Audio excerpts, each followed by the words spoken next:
जय हिंद साथियों, स्वागत है आप सभी का एक बार फिर से आपके अपने YouTube चैनल सुनील जॉब मंत्रा पर। मैं हूं सुनील आजाद। साथियों, ये आज का वीडियो मैं स्पेशली पैट एग्ज़ाम के लिए लेकर आया हूं। जैसा कि आप सभी को पता है 24 अगस्त को पैट होने जा रहा है और उसमें जो मैंने एक प्रयास किया था ग्राफ और तालिका का, उसको लेकर मेरा आज का ये वीडियो है। बहुत इंपॉर्टेंट मैंने आज के क्वेश्चन इसमें लिए हैं।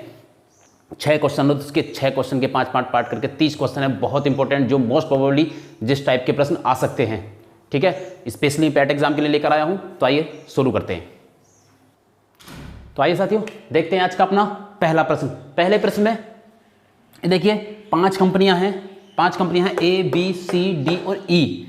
इन 5 कंपनियों का एक साल में उत्पादन, कितना इनका उत्पादन और कितनी इनकी मांग है। यानी ये जो व्हाइट वाला है हमारा प्लेन वाला, ये हमारी उनकी मांग है कि इस कंपनी का इतनी मांग है और वो उत्पादन कितना कर रहे हैं, इतना। देखिए डीआई में, ग्राफ तालिका में सबसे जरूरी चीज होता है प्रश्न को पढ़ना आना चाहिए हमसे। प्रश्न को अगर आपने पढ़ना समझ लिया, प्रश्न को पढ़ना समझ लिया तो आप उसको आराम से कर लेंगे, कोई आपको दिक्कत नहीं होगी। तो ये देखिए, ये ऊपर को इसका उत्पादन का, इसकी कितनी मात्रा है, क्वांटिटी दे रखा है। इधर को कंपनियों का नाम दे रखा है, 500, 1000, 1500, 2000। ए कंपनी है, ए कंपनी की, क्योंकि व्हाइट वाला देखिए ये यहाँ पे निर्देश देता है, प्लेन वाला क्या है, मांग है, यानी कंपनी को कितनी डिमांड आई है, कितनी मांग आई है उसको। ठीक है, ये उसको दर्शाता है। जैसे ए कंपनी को 3000 की डिमांड में, कोई भी चीज होता था, कोई भी प्रोडक्ट उसका हो सकता है, जो भी वो कंपनी बनाती है। ठीक है, तो उसका 3000 का उसका उत्पाद मांग है और वो उत्पादन कर रहा है कितना, 1500 कर रही है। ऐसे बी कंपनी की मांग तो है 600 और वो उत्पादन कर रही है 1800, यानी मांग से ज्यादा उत्पादन कर रही है। सी कंपनी मांग उसकी 2500 और उत्पादन कर रही है मात्र 1000। डी कंपनी मांग है उसकी 1200 और उत्पादन कर रही है 2700। इसी तरह से ई का है, मांग 3300 और उत्पादन उसका 2300। ये चीज अगर आपने समझ ली, इसको, इस ग्राफ को, जो भी ग्राफ दी हुई है तालिका या पाई चार्ट, उसको अगर समझ लिया तो आप प्रश्न कर लेंगे। देखिए इसका पहला प्रश्न, जैसे इसके पहले प्रश्न में आप देखो आपकी स्क्रीन पर पहला प्रश्न, यदि डी कंपनी का उत्पादन, पहले प्रश्न में कह रहा है डी कंपनी का उत्पादन, यदि डी कंपनी का उत्पादन ए कंपनी के उत्पादन का H गुना है तो H किसके बराबर है। हमें सीधे सीधे डी कंपनी का उत्पादन H कंपनी के उत्पादन का कितने गुना है, H गुना। यानी हमें H से कोई मतलब नहीं, हमें सिर्फ निकालना है कि डी कंपनी का जो उत्पादन है वो हमारा ए कंपनी के उत्पादन से कितना है। तो डी कंपनी का उत्पादन और ए का उत्पादन, बस सीधे सीधे हमें इसका गुना जब निकालेंगे, कैसे निकालेंगे, डी कंपनी का उत्पादन हमारा कितना, देखिए डी कंपनी का उत्पादन ये है, उत्पादन है 2700 और ए कंपनी का उत्पादन, ए कंपनी का उत्पादन हमारा 1500। बस 2 0 से 0, इसको काट दो, 3 9 27, 3 5 15, 5 से काट दो, 5 1 5, 4 5 8 40, इतने गुना हो गया। बस ये हमारा आंसर हो गया। ये आंसर है हमारा, ऑप्शन है ए ऑप्शन हमारा इसका सही हो गया। बस इतनी सी चीज है। इसी तरह का आएगा, देखिए प्रश्न जो भी आएगा, चाहे तालिका का है, ग्राफ का है, किसी भी तरह का, अनुपात तो आपसे एक पूछेगा ही पूछेगा। आपको अनुपात निकालना चाहिए या गुना, मोस्ट प्रोबेबली अनुपात पूछेगा, गुना नहीं पूछेगा। गुना भी ऐसे निकालेंगे, अनुपात भी ऐसे निकालेंगे। इस चीज को आप ध्यान से रखिए। दूसरा प्रश्न है इसका, देखिए इधर, यदि ए किसी कंपनी के अधिशेष उत्पादन को खरीदकर अपनी मांग को पूरा करना चाहती है तो सबसे उपयुक्त कंपनी कौन सी है। सबसे पहले आप समझिए अधिशेष क्या होता है। अधिशेष, इस चीज को, ये शब्द है, आप इसको समझिए कि अधिशेष क्या होता है। अधिशेष ये होता है कि मान लो हम खेत में अपने समझ लें, खेत में पैदावार हमारी हुई 15 कुंटल की और हमारी खपत, मान लो घर की खाने का ही खर्चा हमारा है मात्र 5 कुंटल का। तो जो बचत होती है हमारी उत्पादन से, जो हमारा खर्चा निकालकर, उत्पादन से खर्चा निकालकर जो हमारी बचत हुई, उसी को अधिशेष कहते हैं। ठीक है, जैसे अधिशेष, यहां मांग कितनी है, 3000 है, उत्पादन कितना है 1500, तो ये तो मांग ही पूरी नहीं हो रही, अधिशेष कहां से होगा।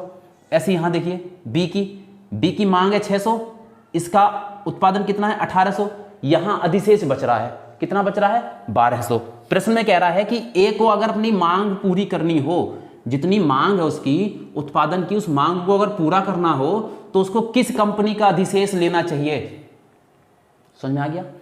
ए को जितनी उसकी डिमांड है, उसकी डिमांड है 3000 की और वो उत्पादन कर पा रही है मात्र 1500, उत्पादन कर पा रही है मात्र 1500, तो उसको अपनी मांग को पूरी करने के लिए किस कंपनी का सहारा लेना चाहिए जो पूरा पूरा उसको हो जाए। तो देखिए सिर्फ 2 ही कंपनियों के पास अधिशेष है। अधिशेष मतलब मांग से ज्यादा उत्पादन 2 ही कंपनियों के पास है, एक बी के पास और एक डी के पास। बाकी तो देखिए इसकी मांग ज्यादा है उत्पादन कम है, इसकी मांग ज्यादा उत्पादन कम, और लास्ट वाले की भी मांग ज्यादा उत्पादन कम। तो सिर्फ 2 ही कंपनियां हैं हमारे पास, इन 2 से ही ले सकता है। अधिशेष तो इनके पास ही बच रहा है कि मांग से ज्यादा उत्पादन कर रहे हैं सिर्फ 2 कंपनियां। अब देखिए इसको जरूरत कितनी है, 3000 थी और 1500 इसका उत्पादन है। मांग 3000 थी, उत्पादन 1500, यानी 1500 की कमी है। 1500 की कमी है। अब 1500 कौन सी कंपनी दे रही है, बी दे रही है, डी दे रही है, बस ये चीज हमें देखनी है। तो देखो इसकी मांग 600 है, उत्पादन 1800 है, तो यहां से अधिशेष कितना आ रहा है इसका, 1200 आ रहा है। कंपनी बी का अधिशेष कितना आ रहा है, 1200, उसको जरूरत है 1800, तो सीधी सी बात है बी तो नहीं होगी, तो कौन सी होगी, डी। क्योंकि डी का देखो इसकी मांग कितनी है 1200 और उत्पादन कितना हो रहा है 2700। 2700 में से 1200 हो जाएंगे कितना, 1500 हो गया ना। तो इसका आंसर सीधे सीधे दूसरे का क्या हो जाएगा, कंपनी डी। क्योंकि कंपनी डी ही है जिसका अंतर अधिशेष कितना है, कंपनी डी का 1500 है। समझ आ रहा है, उसे अपनी मांग पूरी करनी थी, 1500 चाहिए थे उसको, और 1500 उसको बचा हुआ कौन सी कंपनी से मिलेंगे, कंपनी डी से। उम्मीद करता हूं कि आपको समझ में आ गया होगा। प्रश्न तीसरा देखिए, इसका तीसरा प्रश्न आज का हमारा तीसरा प्रश्न है, उत्पादन से अधिक मांग वाली कंपनियों का और मांग से अधिक उत्पादन वाली कंपनियों का अनुपात। यानी उत्पादन से अधिक मांग, उत्पादन से अधिक मांग अनुपात पूछ रहा, और मांग से अधिक उत्पादन, कंपनियों की संख्या बतानी है। मांग से अधिक उत्पादन, तो देखिए उत्पादन से अधिक मांग किस किस कंपनी की है, उत्पादन ये है, मांग ये है, तो एक तो यहां ज्यादा है, यानी मांग ज्यादा है उत्पादन कम है। मांग ज्यादा उत्पादन कम, मांग ज्यादा उत्पादन कम। कितनी कंपनियां हैं, 3। कौन कौन सी हैं, ए, सी और ई। और मांग से अधिक उत्पादन यानी अधिशेष वाली स्थिति जो हमने अभी इससे पहले वाले सवाल में देखी थी, कौन से में, बी और डी, यानी मांग से अधिक उत्पादन। मांग से अधिक उत्पादन कितना है, 2 का। कौन कौन सी कंपनियां, बी और डी। तो इसका अनुपात कितना हो जाएगा, 3:2। बस इतना ये चीज देखनी थी कि मांग से अधिक उत्पादन कौन सी कंपनियां कर रही है और उत्पादन से अधिक मांग किस किस कंपनी की है। ठीक है, तीसरा हो गया। चौथा देखिए, 5 कंपनियों को मिलाकर उनकी औसत मांग और औसत उत्पादन में अंतर। 5 कंपनियों को मिलाकर, यानी औसत मांग और अनुपात औसत उत्पादन, अंतर पूछा है। औसत मांग माइनस औसत उत्पादन, ये हमें निकालना है। तो इसके लिए हमें पहले औसत मांग निकालनी पड़ेगी। औसत मांग कैसे निकालेंगे, 5 कंपनियों का, 5 कंपनियों की मांग को जोड़ लो और कितने से डिवाइड करेंगे, कितनी कंपनियां हैं, 5 से डिवाइड कर देंगे। औसत निकालना मैंने अपने हर एक वीडियो बताया है। ठीक है, तो औसत मांग हमारी कौन सी है, व्हाइट वाली। इनको सबको जोड़ दो जरा, 3000 ए की हो गई, प्लस 600 बी की हो गई, प्लस सी की हो गई 2500, और डी की हो गई 1200, प्लस और ई की हो गई 3300, और बटे 5। ये औसत मांग निकल आएगी। इसको हम लिख देंगे औसत मांग। औसत मांग, इनको जोड़ दो, कितना हो जाएगा, 00, 3, 2, 5, 5, 10, 10 और 6, 16 का 6 हासिल 1, 3 और 1 4, 4 और 1 5, 5 2 7, 7 3 10, 10,600 बटे 5। इनको बाकी 5 दूनी 10 और 5 चिकम 5 और 5 दूनी 10, 2120। इसका क्या आ गया है, 2120। ये आ गई औसत मांग। ऐसे निकाल देंगे औसत उत्पादन। औसत उत्पादन ऐसे निकाल देंगे। औसत उत्पादन निकालने के लिए इनका सबका औसत उत्पादन जोड़ देंगे। पहली वाली कंपनी कितना है, 1500, दूसरी वाली का है 1800, तीसरी वाली का है 1000, चौथी वाली का है 2700 और कंपनी ई का है 2300। और इसको भी 5 से भाग देते हैं क्योंकि 5 कंपनियां हैं। 2300, 2700, 5000 ये हो गया। 5000 एक 6000, 6000 7800, 7800 और 15, 78 और 15 93, 78 15 हो गए 93, 9300 बटे 5, 5 ही कम 5, 5 अट्ठे 40, 5 छंग 30, 1860। इसको निकाल दो बस, यहाँ रख दो इसको। औसत मांग और औसत उत्पादन में था ना, औसत मांग हमारी 2120 है, 2120 और माइनस 1860 कितना आ जाएगा? 0, 12 में से 6 गया 6, 10 में से 8 किया 2, 260। ऑप्शन में इसके आंसर गलत दिया हुआ है, 280 दिया गया है, वो आप उसको ठीक कर लीजिएगा। 280 नहीं 260 है, इसका आंसर 260 आएगा। ठीक है, ये सवाल हो गया हमारा। इसका लास्ट सवाल हमारा देखिए, लास्ट प्रश्न हमारा, मैं कहाँ करूँ, चलिए यहाँ कर देता हूँ, इतने में हो जाएगा। लास्ट प्रश्न कह रहा है, आप इधर देखिए, यदि कंपनी सी की मांग का x% कंपनी बी की मांग के बराबर है तो x का मान किसके बराबर है? कंपनी सी की मांग का x%, कंपनी सी ये है और सी की मांग कौन सी? 2500, यानी 2500 का x% तो x बटे 100 लिखेंगे। वो किसके बराबर है? बी की मांग के बराबर है। बी की मांग कितना है? 600। बस हमें यहाँ से इसका x का मान निकालना है। तो जब x का मान निकालेंगे, इसके बटे 1 करके क्रॉस मल्टीप्लाई करेंगे तो x बराबर निकल जाएगा 600 और ये 100 पहुँच जाएगा इधर, 100 बटे 2500। ठीक है, 25 से 2 0 से 2 0 कट गया, 25 से 100 कट जाएगा 4 बार, x बराबर आ जाएगा हमारा 24। x का मान कितना आ गया हमारा? 24। हमारा पहला प्रश्न ये हुआ। अब इसको उतार लीजिए, दूसरे प्रश्न की तरफ बढ़ते हैं। दूसरा प्रश्न देखिए, आज का हमारा दूसरा टॉपिक। इसमें देखिए 6 विभिन्न शहरों से, ये 6 शहर हैं हमारे LMNOPQ, ये 6 शहर हैं। एक प्रवेश परीक्षा में सफल और असफल होने वाले छात्रों की संख्या हजारों में दी गई है। मतलब कोई प्रवेश परीक्षा हुई है, उससे 6 शहरों से छात्र शामिल हुए हैं। अब उसमें उस परीक्षा में कितने पास हुए हैं हर एक शहर से और कितने उससे फेल हुए हैं, उसका औसत दे रखा है। ये संख्या दे रखी है इधर 5 10 हजारों में, यानी 5000 10,000 15। जैसे ये शहर है L, देखिए इसको मैं फिर कह रहा हूँ, इसको पढ़ना आपको आना चाहिए। अगर इसको हम ग्राफ को पढ़ना आप सीख गए, आप समझ लो प्रश्न हल करना सीख गए। L शहर है, L शहर। अब यहाँ से इंडिकेटर दे रखे हैं कि ये जो वाले हैं जिसपे एक डॉट डॉट हो रहा है, लाइनिंग हो रही है, ये हमारे सफल पास होने वाले छात्र हैं और जो ब्लैंक वाला है ये हमारे फेल होने वाले छात्र हैं। तो शहर L से पास होने वाले छात्र हमारे कितने हैं? ये कहाँ तक गया है हमारा? अरे 30 तक, यानी 30,000 L से प्रवेश परीक्षा में पास हुए हैं। और फेल कितने हुए L से? ये ब्लैंक वाला फेल वाला है। फेल कितने हुए हैं? 20 बाई 25 के बीच में, यानी 22,500 है। 22,500 22,500 फेल हुए हैं। ऐसे ही M से पास कितने हुए हैं? 22,500 22,500 M शहर से पास हुए हैं। और फेल कितने हुए हैं? इससे फेल ज़्यादा हुए हैं। फेल कितने हुए हैं? 35,000 फेल हुए हैं। उसी तरह से N का दे रखा है OPQ, सारे शहरों का ये इस तरह का डाटा दे रखा है कि कितने पास हुए हैं और कितने फेल हुए हैं, पास फेल। ठीक है, इस पे आधारित हम अपना पहला प्रश्न देखते हैं। पहला प्रश्न क्या है हमारा इसका?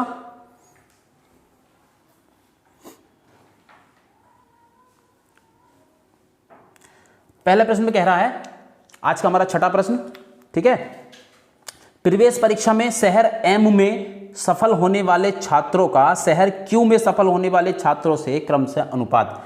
यानी पहले सवाल में शहर M के सफल छात्र और शहर Q के सफल छात्र, Q के सफल, इसका अनुपात पूछा हमसे। तो M के सफल होने वाले कितने हैं? M के सफल होने वाले हैं 22,500। M के सफल होने वाले हैं 22,500 और Q के सफल होने वाले कितने हैं? 25 वाली लाइन के ऊपर है, 30 वाली से नीचे, यानी 27,500। ठीक है, क्योंकि 500 में है, ये हजारों में है, तो हम इसको ऐसे लिख लेंगे, या 22.5 करके लिख लो और 27.5 करके लिख लो, क्योंकि हजारों में है, हमने पॉइंटों का झंझट खत्म। ठीक है, ये आ गया, इसको हल करना है बस हमें। 2 0 से 2 0 कट गए, किससे कितने से कट जाएगा? 25 से कट जाएगा। देखो 25 नमा की 225, 25 नमा 225 और कितना हो जाएगा? 25 × 25 और 25 × 25, यानी 11 बार। इसका अनुपात आ गया 9:11। चाहो तो इसको आप वैसे भी करके हजार में ना लिख के वैसे भी इसको कर सकते थे। 22.5 हो जाता, ये 27.5 हो जाता, पॉइंट से पॉइंट खत्म हो जाता, 225 बढ़ता, 227 बढ़ता। ठीक है, तो इसका ऑप्शन आ गया बी, इसका ये बी ऑप्शन।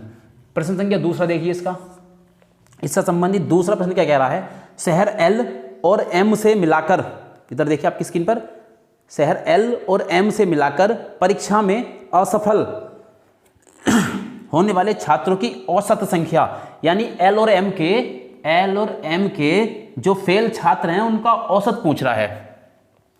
तो एल के और एम के असफल, और औसत निकालने के लिए क्या करेंगे, बटे 2। तो एल में फेल होने वाले कितने हैं, 22,500, 22,500 प्लस एम में फेल होने वाले कितने हैं, 35,000 हो जाएंगे, और बटे 2 करना है इसका। कितना हो जाएगा ये, 2 0 5 5 2 7 3 2 5 बटे 2 कर दो, 2 दूनी 4 और 2 अट्ठे 16, 2 सत्ते 14, 2 पंजे 10, 28,750। ये ऑप्शन हो जाएगा हमारा सी, 28,750। औसत निकालना, बस औसत निकालने के लिए दोनों को जोड़ो, जितनी संख्या है उसकी, जितने नंबर दे रखे हैं उनको जोड़ो और नीचे उनकी संख्या लिख दो। दो थे हमारे एल और एम, दोनों को जोड़ दिया और नीचे 2 से भाग कर दी। तीसरा देखिए, सभी शहरों से मिलाकर प्रवेश परीक्षा में असफल होने वाले छात्रों की कुल संख्या कितनी है, यानी शहरों को हम मिला लें तो इनमें फेल होने वाले छात्र कितने हैं, सबको जोड़ दो, बस कुछ नहीं करना। मैं फिर वही बता रहा हूँ, अगर आपने ग्राफ पढ़ना सीख लिया, ग्राफ को समझना सीख लिया, प्रश्न तो बहुत ईजी पूछता है, इतने कोई इसमें कोई पाइथागोरस प्रमेय नहीं लगानी, कुछ नहीं लगाना, बस हमें सिंपल जोड़ भाग जो हम करते हैं, सिंपल जोड़ भाग हम करते हैं, इसलिए इसको समझना आप सीखिए ग्राफ को। तो देखिए फेल होने वाले छात्र हैं, फेल होने वाले छात्र निकाल दो। इसका कितना है, 22,500 एल से, और एम से है 35,000, और एन से है 30,000, ओ से है 37,500, ओ से 30 के ऊपर 40 से नीचे तो 37,500 हो गया, प्लस पी से फेल होने वाले छात्र कितने हैं, 20,000, और क्यू से कितने हैं, क्यू से है 30,000। बस सबको जोड़ दो इनको, कितना हो गया देखो, 2 0 सब में है 5 और 5 10 का 0 हासिल 1 7 और 1 8 8 5 13 13 और 2 15 का 5 हासिल 1 3 और 1 4 2 6 3 9 3 12 3 15 और 2 17 1,75,000। ये ऑप्शन कौन सा हमारा, 1,75,000 ए ऑप्शन है इसका। तो टोटल छात्र कितने फेल हुए हैं हमारे, 1,75,000। चौथा देखिए इसी का, यानी टोटल हमारा आज का कितना, 9वां प्रश्न। प्रवेश परीक्षा में शहर पी से असफल होने वाले छात्रों की संख्या उस शहर के छात्रों की कुल संख्या का कितने प्रतिशत है, यानी शहर पी पे आना है हमें। शहर पी हमारा रहा ये, शहर पी में पूछ रहा है कि इसके फेल होने वाले छात्र, शहर पी के फेल होने वाले छात्र कितने हैं, देखो शहर पी के फेल होने वाले छात्र हैं 20,000। इसका प्रतिशत किससे पूछा, प्रतिशत इस शहर में कुल कितने छात्र थे। तो देखिए 20,000 फेल हुए हैं और पास कितने हुए हैं, 35,000, तो टोटल कितने हो गए, 55,000 हो गए। पी शहर में कुल छात्र कितने हो गए, पास और फेल होने वालों को जोड़ दो, तो पास होने वाले हैं 35,000 और फेल होने वाले हैं 20,000, कितना हो गया 55,000। प्रतिशत निकालना तो गुणा 100 और ये प्रतिशत, 2 0 से 2 0 कट गया, इस 0 से ये 0 कट गया, 5 से काट दो, 5 11 बार कट जाएगा, 5 चौक 20, 400 बार कट गया। इसको निकाल दो, 400 को 11 से भाग करेंगे, 400 बटे आ गया 11 और कितना आ जाएगा, 11 तिया 33, 7 बचा 70 हो गया, 11 छंग 66, फिर 4 40 40 हो गया, 11 तिया 33, 36.36.36% आ जाएगा। ऑप्शन है ये हमारा सी। बस प्रतिशत निकालना था, कुछ नहीं करना। प्रश्न संख्या 5 में देखिए, टोटल प्रश्न संख्या 10। उधर देखिए, परीक्षा में शहर ओ से सफल होने वाले छात्रों की संख्या, यानी शहर ओ शहर से कितने छात्र सफल हुए हैं हमारे, 25,000 वाले छात्रों की संख्या सभी शहरों में मिलाकर परीक्षा में सफल होने वाले छात्रों की कुल संख्या का लगभग कितने प्रतिशत है। अब हमें जैसे इसमें यहां से सारे हमने फेल होने वाले जोड़े थे, हमें सब पास होने वाले भी जोड़ने पड़ेंगे। यानी ओ के सफल वालों का प्रतिशत निकालना हमें किससे, टोटल सफल, टोटल जो हमारे पास हुए हैं उनका प्रतिशत निकालना हमें। तो इसको करने के लिए हम क्या करेंगे, ओ में कितने सफल हुए हैं, ओ में तो सफल हुए हैं हमारे छात्र 25,000 पास हुए हैं, और टोटल कितने पास हुए हैं, पांचों शहरों को मिलाकर। ओ के पास होने वालों का प्रतिशत पूछ रहा है, इस पांचों शहरों में मिलाकर कितने पास हुए हैं। तो पांचों शहरों में मिलाकर देखो कितने पास हुए हैं, 30,000 पहले वाले से, एल से 30,000 हुए हैं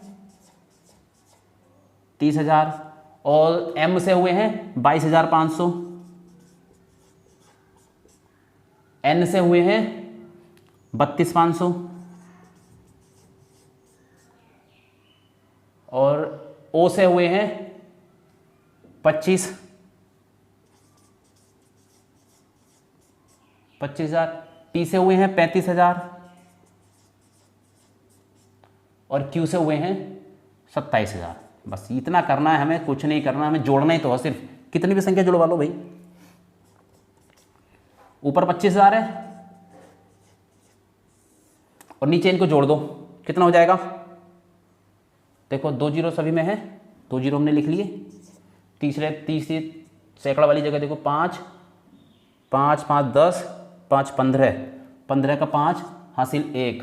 अब 1000 वाली देखो 7 और 1 हासिल का 8 हो गया, 8 5 13, 13 5 18, 18 2 20, 20 2 22, 22 का 2 हासिल 2, 2 और 2 4, 3 7, 2 9, 9 3 12, 2 14 और 3 17 गुना 100, और ये प्रतिशत, ये निकालना है हमें। यहाँ कर रहा हूँ 2 जीरो से इसके ये 2 जीरो काट दो, नीचे बचा 17 25 और ऊपर 25,000, यानी 25,000 बटे 17 25, काट दो जरा, 25 से ही काट दो, ऊपर जाकर 25 का ना 25 1,000 बार कट गया, और ये 25 का 150, 25 6 बार 150 बार चला गया, कितना 150, यहाँ से बचा 225 हो गया, 25 9 की 225, 69 बार चला गया। 1000 बटे 69, 1000 बटे 69 इसका करो कितनी बार कट जाएगा, ये लगभग में प्रतिशत पूछ रहा है, तो 1000 को 69 से भाग दे दो, पूरा पूरा तो नहीं कटेगा ये, लगभग में, इसीलिए उसने पूछा। 69 से 1000 को भाग दे दो, 69 कम 69, 10 में से 9 गया 1, 9 में से 6 गया 3 और 0, 310, यानी इसको 7 मान लो, 7 चौक 28, 4 बार चला जाएगा, 4 9 36 का 6 हासिल 3 और 4 छंग 24 और 3 27, इतना है। लगभग 14% इसका आ जाएगा, 14% लगभग में, ठीक है 14%, ये इसका हमारा आंसर हो गया। इस टॉपिक के हमारे 5 प्रश्न हो गए। आने वाला जो टॉपिक है बहुत इंपॉर्टेंट है, उससे पहले मुझे आपको कुछ समझाना है, ठीक है। तो चलते हैं हम अपने अगले प्रश्न की तरफ, आप इसको देख लीजिए। ये हमारा नेक्स्ट प्रश्न है। इसको हल करने से पहले जरा मैं थोड़ा सा आपको बता दूं, इधर समझ लीजिए कि समझ बन जाएगी, अच्छा हो जाएगा। देखिए 100 रुपये हैं हमारे पास, 100 रुपये हैं। हमसे किसी ने कहा कि इसको 3:2 में बांटना है। अनुपात का मतलब मैंने उस दिन ही बताया था, अनुपात का मतलब क्या होता है, बांटना ही होता है, किसी को हिस्से में बांटना, किसी चीज़ों को बांटना। तो जैसे हमारे 100 रुपये हैं, 100 रुपये को 3:2 में बांटना है। इसको हम कैसे बांटेंगे, देखिए इसको करने के लिए इस अनुपात को जोड़ दो, समझ में आ रही है। किसी भी चीज़ को बांटने के लिए अगर अनुपात निकलवा है उसका, और वो वस्तु दे रखी है, वो चीज़ संख्या दे रखी है जिसको बांटना है अनुपात में, तो अनुपात को जोड़ लो। 3:2 है, 3 और 2 कितना हो गया, 5 हो गया। 5 से इसको भाग दो, इस अनुपात से जो संख्या दे रखी है उसको भाग दो, तो 5 से जब 100 को भाग देंगे कितना आ जाएगा, 20। समझ में आ गया यहाँ तक? कोई दिक्कत? बस इस 20 से ये अनुपात पहला हिस्सा निकालना तो इसकी गुणा कर दो, 20 या 60 हो गया, और दूसरा हिस्सा निकालना तो इसकी इससे गुणा कर दो, यानी 40 आ गया। यानी अनुपात जो दे रखा है इसका अंतर जो है अनुपात का जो कॉमन है वो हमें निकालना होता है। दूसरा 210 है, 210 को हमें 5:2 में बांटना है। कितने बांटना है? 5:2 में बांटना है। कुछ नहीं करना, इसको जोड़ो, 5 और 2 कितना हो गया? 7 हो गया। 7 से इसके भाग करके देख लो कितना आ रहा है कि, मतलब कहने का ये होता है कि ये अनुपात जो है ये अनुपात में है और ये संख्या में है, तो इस अनुपात का योग, कुल योग इसके बराबर ही होगा। किसी चीज़ को ये जैसे 100 को हमने बांटा, कितने हिस्सों में बांटा? एक 3 में बांटा और एक 2 में बांटा। इसके कुल कितने हिस्से हुए? 5 हिस्से हो गए 100 के। तो इस 100 के अगर 5 हिस्सों को हम मिला देंगे तो वो हो तो 100 के बराबर ही जाएगा ना। इस 100 को हम बांट रहे हैं 3 हिस्सों में और 2 हिस्सों में, तो इसके 5 हिस्से हो गए। अब इस 5 हिस्सों को बांटेंगे तो होगा तो 100 के बराबर ही। मान लो ये है, इसको हमने 5 भागों में बांट दिया, ये 5 भाग हो गए, इसके 4 हुए हैं, ये 5 भाग हो गए इसके। अब हुए तो इसके 5 भाग हैं, 1 2 3 4 5 भाग हुए, लेकिन है तो पूरे के बराबर। इसमें से ना कुछ कम हुआ है ना घटा है। भले इसके हमने भाग कर दिए 5, लेकिन है तो पूरा सर के लिए, है तो पूरा वृत्ति। भले हमने इसके 5 भाग कर दिए, वही चीज़ ये है, इस 100 के भले ये 5 भाग कर दिए, लेकिन इन दोनों को अगर हम जोड़ेंगे, इसके हिस्सों को जोड़ेंगे तो आएगा तो 100 के बराबर ही। इसको काट के तुम अलग अलग निकाल दो, चाहे इन 5 हिस्सों को काट के अलग अलग निकाल दो, लेकिन जब उनको हम जोड़ेंगे, एक साथ लाएंगे, तो बन तो वो पूरा ही जाएगा। फिर वही हिसाब हमारा अनुपात में होता है कि अनुपात में 210 को 5:2 में तो बांट दिया हमने, लेकिन इन 7 को जब हम जोड़ेंगे तो 7 क्या आएगा? 210 के बराबर ही आएगा। तो इसका मान यहाँ ऐसे निकलता है कि 7 का मान किसके बराबर आएगा? 210 के। यानी 7 हिस्से कितने के बराबर है? 210 के। अगर हम एक हिस्से का मान निकालना चाहे कि भाई एक हिस्सा कितने का है, समझ में आ रहा है? 7 हिस्से, जैसे यहाँ इसके 5 हिस्से बराबर थे इस पूरे वृत्त के, ऐसे इसके 7 हिस्से हमने किए हैं। कितने के? 210 के। तो सातों हिस्सों को जब हम एक जगह जोड़ देंगे तो वो 210 के बराबर हो जाएंगे। 7 हिस्से 210 के बराबर हो रहे हैं। अगर हमें निकालना कि भाई एक हिस्सा कितने का है, तो एक हिस्सा निकालने के लिए 210 को हम 7 से भाग कर देंगे। कितना आ जाएगा? 7 या 21 30, ये 30 आ गया। बस जब एक हिस्सा हमें पता चल गया 30 का, एक हिस्सा में पता चल गया 30, तो ये 5 हिस्से कितने के हो जाएंगे? 150 के हो जाएंगे। और ये 2 हिस्से हैं तो 2 हिस्से कितने हो जाएंगे? 60 के हो जाएंगे। दोनों को जोड़ो लो इनको, ये 210 आएगा। तो ये चीज़ मैं अनुपात की समझाना चाह रहा था, इसको आप समझ लिए। इस तरह के प्रश्न में बहुत काम आएगी ये चीज़, ठीक है। उम्मीद करता हूँ कि आपको ये समझ में आ गया होगा। मैं इसको मिटाता हूँ और हम आगे बढ़ते हैं। देखिए, इस तरह के प्रश्न जब आपको कुछ भी दे रखा हो, चाहे दोनों पाई चार्ट दे रखे हो या एक पाई चार्ट और एक टेबल दे रखी हो, सारणी कुछ भी दे रखा हो, उसमें आप क्या कीजिए, टोटल हमारे यहाँ 4000। अब इसको समझना है, देखो इनको आप समझना, इसको समझो कैसे।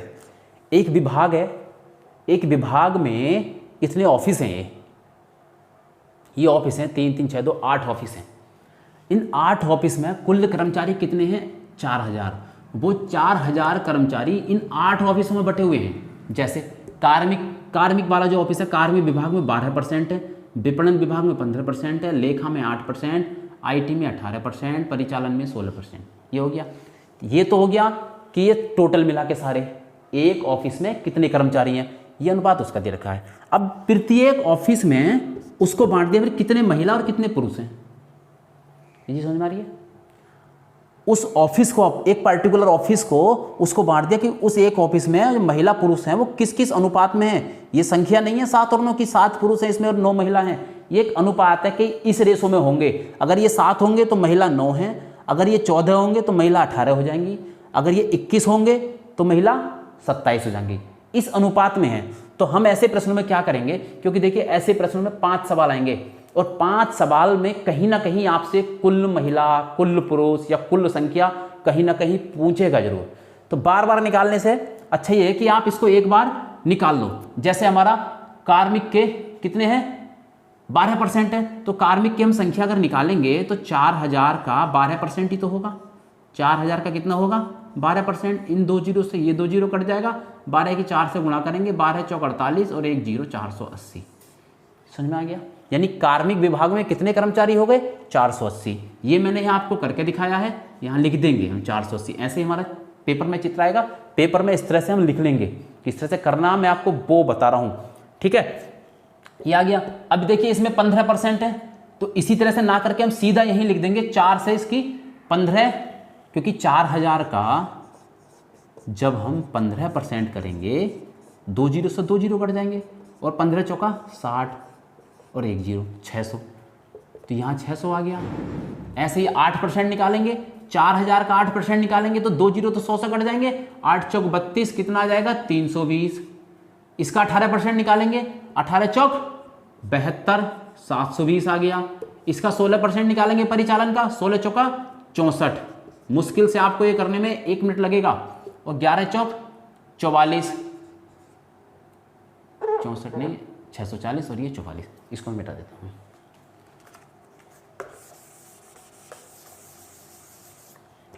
640 और ये 9% 9 चौक 36, 360, और ये 11% है, 11 चौक 44, 440। इतना आपने कर लिया, समझ लो आधा % कर लिया। आधा और कहाँ से बचा, ये यहाँ से। अब देखो ये क्या खेल है इसका। अब कार्मिक विभाग में हमारे पास कितने कर्मचारी हो गए, कार्मिक विभाग में 480 कर्मचारी हैं। अब इन 480 को 7:9 में बांटना है, 480 को 7:9 में बांटना है। तो देखो इसको भी यहाँ चीज ये भी कर लो, ये चीज भी यहाँ कर लो। इसको मैं एक बार करके दिखाता हूँ। कार्मिक वाला, कार्मिक वाला देखो, जैसे कार्मिक में 480 है, कैसे करेंगे इसको। 480 है, महिला पुरुष का अनुपात कितना है 7:9। इनका योग जैसा मैंने अभी पीछे बताया था करना आपको, इसीलिए बताया था। 9 7 16 हो गया इसका योग, यानी 16 हिस्से बराबर कितने के आ रहे हैं 480 के। एक हिस्सा बराबर कितने का आएगा 480/16, मतलब 16 × 48। एक हिस्सा कितने के बराबर आ गया 30 के। ये समझ में आया आपको, एक हिस्सा 30 के बराबर आ गया। या तो ये 30 ही लिख लो यहाँ पे, अगर आप डायरेक्ट गुणा कर रहे हैं कि इसका एक हिस्सा 30 के। ऐसे ही दूसरा देखेंगे विपणन, विपणन में कुल कितने हैं 600, और इसका कितना आ रहा है, योग कितना आ रहा है इसके अनुपात का 7 और 5 12। 12 की जब भाग करेंगे 600 में कितना आ जाएगा, एक हिस्सा 50 का आ जाएगा। लेखा में, लेखा में कितने कर्मचारी हैं 320, और लेखा के अनुपात का योग कितना आ रहा 5 3 8। 8 की जब भाग करेंगे 320 में तो कितना आ जाएगा 8 चौक 32। इसका एक हिस्सा कितने का आ जाएगा 40 का। ऐसे ही आईटी में 72 720 है, इसका कितना आ रहा है 5 4 9। इसके अनुपात का योग कितना आ रहा है 9, और इसका टोटल कितना है 720। इसकी तरह करेंगे सारे, मैं इसी तरह से कर रहा हूँ 5 4 9। इसका करेंगे, इसका एक हिस्सा आ जाएगा 9 8 72 80, 17 15 32।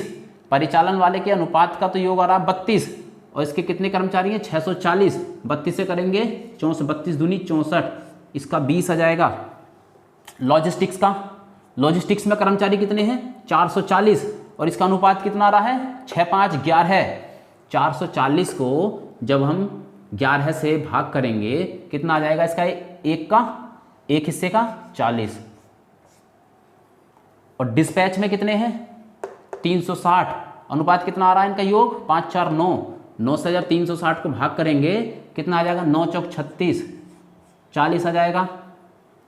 प्रशासन का, प्रशासन का 440 है, 6 5 11 हो रहा है, ये भी हमारा 400, ये भी हमारा 40 आ जाएगा इसका।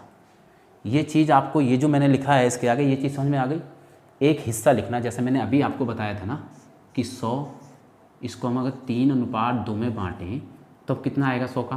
तो ये 5 हिस्से हो रहे हैं ना इस तरह से, तो इस कितना योग आ जाएगा इसका 5 आ जाएगा, यानी 5 हिस्से कितने के बराबर हैं 100 के। और जब एक हिस्सा हम निकालेंगे तो कितना आ जाएगा वो 100/5 आ जाएगा, कितना हो जाएगा 20। इन सारों में मैंने यही चीज़ की है।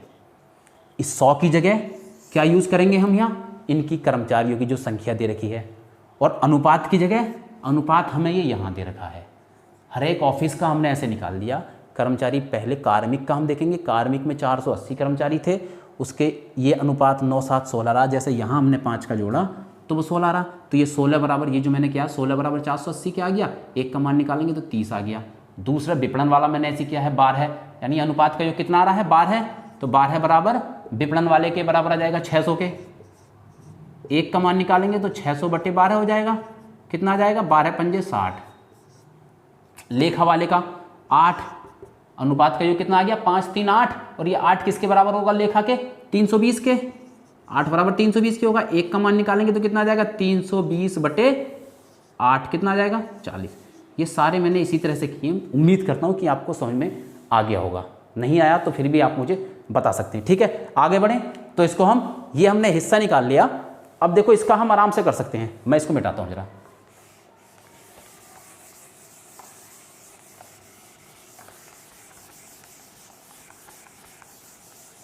अब हम बढ़ते हैं देखो इसके पहले प्रश्न की तरफ। पहला प्रश्न हमारा इसका कह रहा है कार्मिक विभाग के महिला कर्मचारियों की संख्या और परिचालन विभाग के पुरुष कर्मचारियों की संख्या के बीच क्रम से क्या अनुपात है। कार्मिक विभाग की महिला कर्मचारी कितना है, कितने हिस्से हैं उसके 9, इस 9 की इससे गुणा कर देंगे क्योंकि एक हिस्से का मान 30 है, ये मैंने इसलिए निकाला है।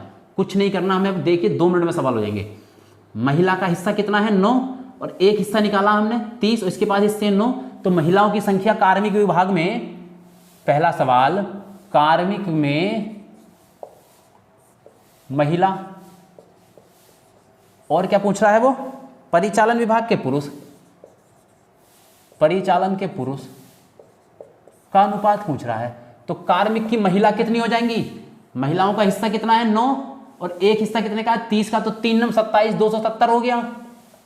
और परिचालन के पुरुष, परिचालन के पुरुष, पुरुष हमारे ये हैं, और एक हिस्सा कितने का है 20 का, और पुरुषों के पास कितने हिस्से 15, तो 15 की 20 से गुणा करेंगे, 15 दूनी 30, 300 हो गया। 0 से 0 कट गया, 9 से कट जाएगा, 9 3 27, सॉरी 9 से नहीं 3 से कटेगा, 3 9 27, 3 ढाई 30, 9/10 यानी 9:11 है। समझ में आ गया। अब देखिए बहुत इजी सारे सवाल हो जाएंगे।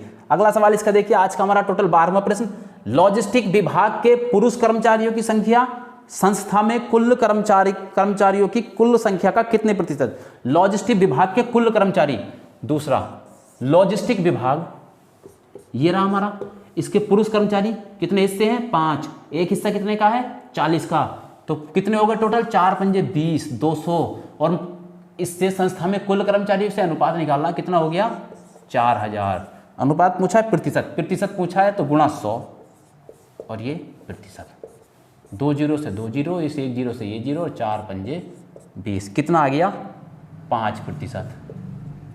ये ऑप्शन है हमारा डी। देखिए 3 मिनट नहीं लगेंगे प्रश्न करने में। तीसरा प्रश्न, कार्मिक और विपणन विभागों को मिलाकर पुरुष कर्मचारियों की संख्या, संस्था कुल संख्या, और इन दोनों विभागों के महिला कर्मचारियों की संख्या, यानी कार्मिक और विपणन इन दोनों के मिलाकर पुरुष कर्मचारियों की संख्या और महिला कर्मचारियों की संख्या। तो देखिए पहले पुरुष का निकालेंगे हम, पुरुष और महिला का अनुपात पूछ रहा है। कार्मिक के पुरुष कितने हो जाएंगे, देखिए 7 हिस्से हैं इनके पास, पुरुषों के पास 7 हिस्से हैं, और एक हिस्सा कितने का है 30 का, तो 30 सत्ते 210, प्लस विपणन के पुरुष कितने हो जाएंगे 7 हिस्से इनके पास भी, लेकिन यहां इनका हिस्सा कितने का है 50 का, 5 सत्ते 35, 350, और महिलाएं कितनी कितनी हो जाएंगी इनकी, या महिला देखिए इनकी 270 हो जाएंगी इसकी तो, और विपणन की महिलाएं कितनी हो जाएंगी 50 और 5 5 पंजे 25 यानी 250। कितना हो जाएगा ये 0 5 और 1 6 3 2 5 560, 0 7 5 12 का 2 हासिल 1 2 2 4 और 1 5, कितने से कट जाएगा 13 चौका 52, नहीं 13 नहीं, कितने से कटेगा ये, चलो 2 से काट दो पहले, 2 दूनी 4 2 8 16, और 2 दूनी 4 2 6 12 26 13, 2 से काट दो फिर 2 14 28, 14 दूनी 28 और 13 दूनी 26, 14:13 ही आएगा इसका आंसर, जाएगा इसका 14:13। ये ऑप्शन हो जाएगा इसका बी, 20 का ऑप्शन से हो जाएगा। देखिए चौथा देखिए, अब संस्था में पुरुष कर्मचारियों की कुल संख्या, कुल कर्मचारियों की संख्या का कितने, अब देखिए मैं बता नहीं रहा था, ऐसे प्रश्नों में कहीं ना कहीं कुल कर्मचारी कुल महिला कर्मचारी अनुपात अगर दे दिया, किसी भी चाहे ये महिला पुरुष का अनुपात दे रखा है, किसी और चीज का अनुपात दे देगा, उसमें कहीं ना कहीं आपसे कुल पूछ लेगा, निकालना आपको फिर भी पड़ेगा कुल, तो इससे ये काम पहले के 2 मिनट में आप अगर कर लोगे फिर सारे प्रश्न बड़े आराम से हो जाएंगे। तो देखिए वो कह रहा है सारे पुरुष कर्मचारियों की कुल संख्या और संस्था के कुल कर्मचारियों की संख्या का कितने प्रतिशत है। तो पुरुष कर्मचारी हम निकालेंगे। देखो पहले में कार्मिक में पुरुष कितने, 7 हिस्से, 1 हिस्सा 30 का, 3 सत्ते 21, 210 हो जाएगा। अब देखिए कितना आसान हो जाएगा निकालना। विपणन, विपणन में 7 है, 50 की 7 से करेंगे 350 हो गया। लेखा में 5, 40, 4 पंजे 20, 200 हो गया। आईटी में देखिए 8 चौक 32, 320 हो गया। परिचालन में 15 की 15 हिस्से हैं, 1 हिस्सा 20 का, 15 दूनी 30, 300 हो गया। लॉजिस्टिक में 5 हिस्से हैं, 1 हिस्सा 40 का, 40 पंजे 200, प्लस डिस्पैच में 5 हिस्से, 1 हिस्सा 40 का, 200 प्लस 4 छंग 24, 240। ये कर्मचारी हो गए पुरुष कर्मचारी। और टोटल कर्मचारी कितने हैं हमारे, 4000 और गुणा 100, प्रतिशत पूछा है, गुणा 100 हो जाएगा।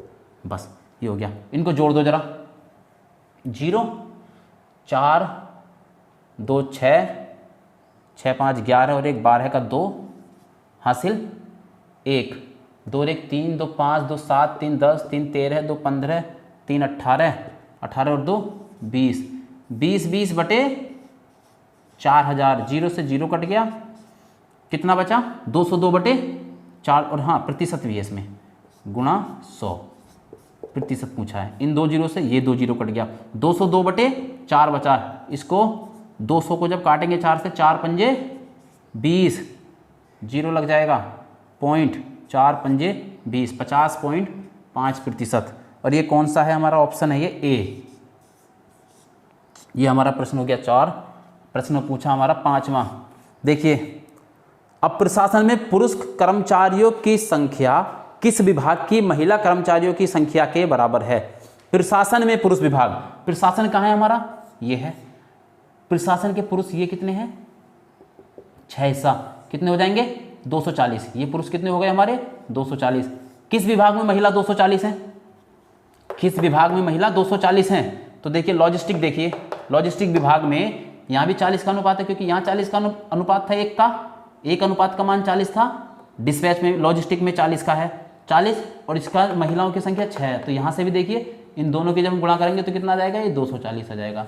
यानी प्रशासन के पुरुष विभाग और लॉजिस्टिक की महिला बराबर है 240 240। तो इसका ऑप्शन हो जाएगा डी, लॉजिस्टिक्स। ठीक है, ये हमारा प्रश्न हो गया साथियों। क्योंकि समय हो रहा है, अगला पार्ट में इसका बहुत जल्द लेके आऊँगा। इसको पूरे प्रश्न कराना था, लेकिन चूंकि समय का थोड़ा अभाव है, इसका अगला पार्ट बहुत जल्द आपको मिलेगा। आप इसको कीजिए, इसकी प्रैक्टिस कीजिए, जहाँ भी मिले आप इसको कीजिए। इसको मैं पूरा प्रैक्टिस कराऊंगा आपको। बाकी इसके प्रश्न रह रहे हैं। अगर ये वीडियो आपको थोड़ा सा भी पसंद आया है तो आप लाइक कीजिए, शेयर कीजिए। देखिए देख बहुत लोग रहे हैं, वीडियो को देख बहुत लोग रहे हैं, लेकिन लाइक नहीं कर रहे हैं। आपसे बस रिक्वेस्ट यही है कि अगर आपको थोड़ा सा भी पसंद आ रहा है, थोड़ा सा भी अच्छा लग रहा है, तो आप प्लीज़ लाइक कीजिए, शेयर कीजिए, और जो लोग और भी इसको पढ़ना चाहते हैं उनसे कीजिए कि सब्सक्राइब करें। ठीक है, मिलते हैं अगले वीडियो में बहुत जल्द। तब तक के लिए जय हिंद।